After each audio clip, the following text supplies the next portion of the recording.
to unlock this door with the key of imagination.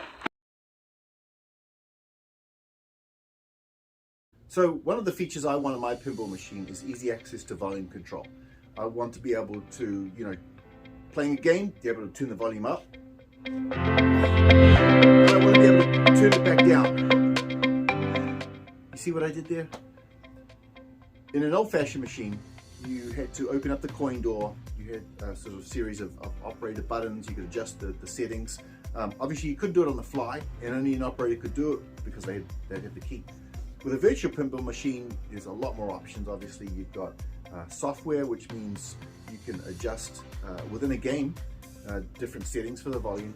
You can also adjust the amps inside it. You can control the sound coming through the computer. So there's tons of different ways, but essentially you have to go into the cabinet. I don't want to do that. I want to do volume control outside the machine. So this is what I'm going to do. This is called a rotary encoder, and in this purpose it's going to be a volume knob. An encoder is a little bit different from a sort of a regular potentiometer. It actually sends pulses to sort of input-output controllers, and so that's what this is. This was a product I bought from a company called Oak Micros, very clever fellow on the various pinball forums. I think this was only like $10 or something, so it was, don't quote me, but I think it was around $10.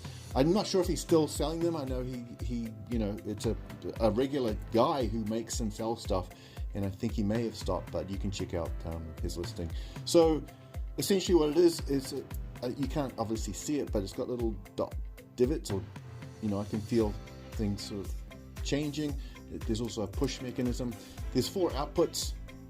There's a ground, there's a button. Not entirely sure what the button means. I think there's an LED somewhere, but I'm not sure. And then up and down. And when you turn it, it sends a signal either up or down. Those wires connect to the pin skateboard, and that ultimately sends signals to the computer to adjust the volume.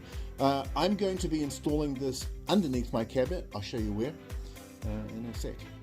So we're under the cabinet. There's a hole. This hole was already pre-drilled by the company who made the flat pack, so very, very handy.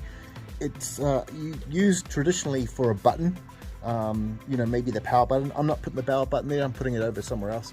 So I'm going to use this pre-drilled hole for my volume control button. One thing I want to make sure is that it doesn't hang too low. You can see the bottom of the cabinet.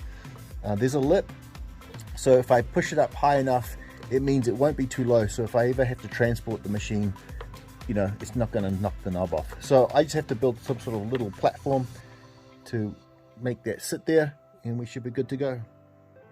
So it's temporarily installed. Again, I haven't done any wiring, but I just wanted to make sure the position's okay. I'm actually going to take it out. I'm just worried that I'm going to bump it or whatever, but I'll take it out from the inside. But that's essentially what it does. It means when you're playing a game, you can just reach down, turn the volume up or down, which is pretty cool.